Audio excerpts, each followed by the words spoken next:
Ahora vamos a hablar del enfoque económico de la reforma.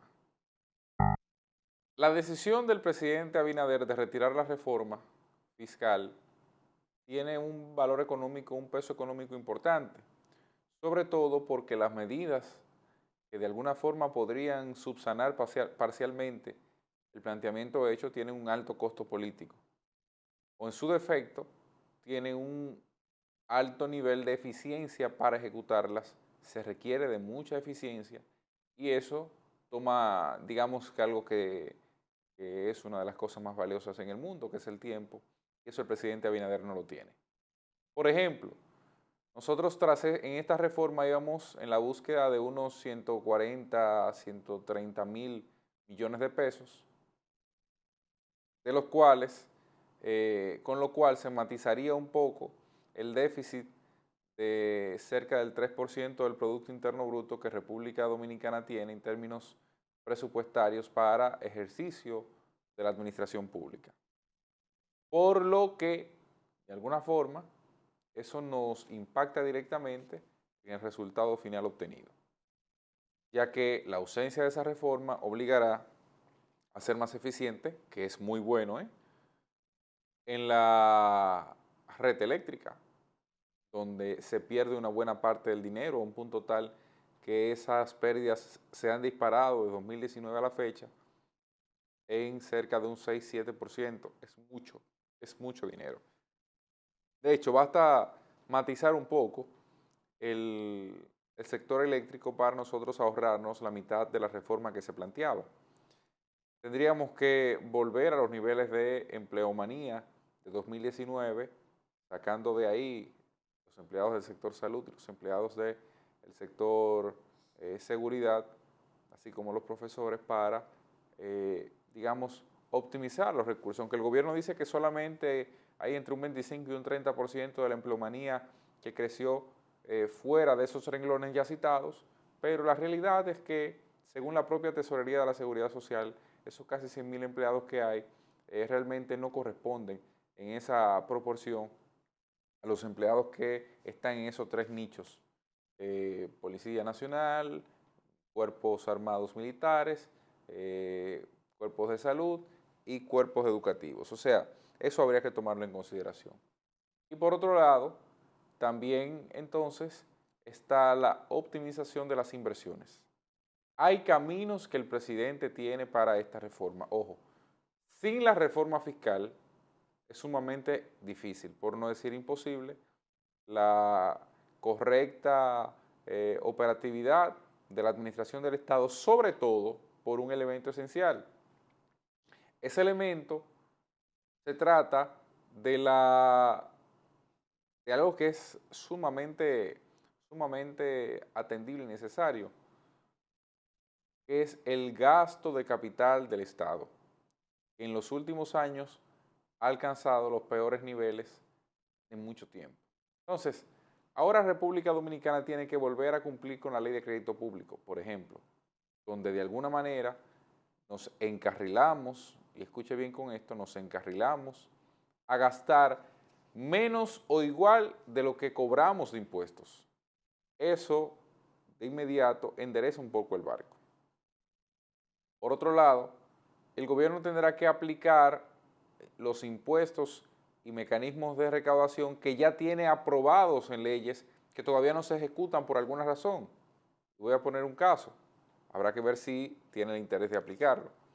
La ley de tránsito plantea que el gobierno recaude, por concepto de impuestos de circulación, el 1% del valor del vehículo. Eso podría ser mucho. Pero el gobierno tiene ahí un margen de rejuego que le permite valorar algunas opciones para aumentar los niveles de recaudación. Entonces, dice el director de presupuesto, José Rijo Presbot, que al gobierno ahora le toca apretar el pantalón y dice, voy a citarlo: para el presupuesto 2025 se van a gastar casi 300.000 millones de pesos en el pago de intereses de la deuda y se contemplan las transferencias al sector eléctrico por unos 83.000 millones de pesos. Esos son problemas que necesariamente están en la coyuntura inmediata y que el gobierno, de una forma u otra, tendrá que buscar opción en términos tributarios. Hay que aplicar una reforma fiscal más gradualista. La economía dominicana no es una economía que esté en crisis. Yo pienso que ese fue uno de los errores que tuvo esta reforma. Eso da a entender que puede conocerse una nueva reforma. Yo creo que el presidente no someterá una nueva reforma. Yo creo que el presidente abandona la iniciativa de una reforma y se decanta por ejecutar sencillamente lo que alcance con lo que hay. El presidente debe buscar la forma de conectar con los empresarios y los empleados, buscar un equipo de expertos y diseñar una reforma en del gasto y del ingreso de fiscal efectivo. ¿Cuál es el tema?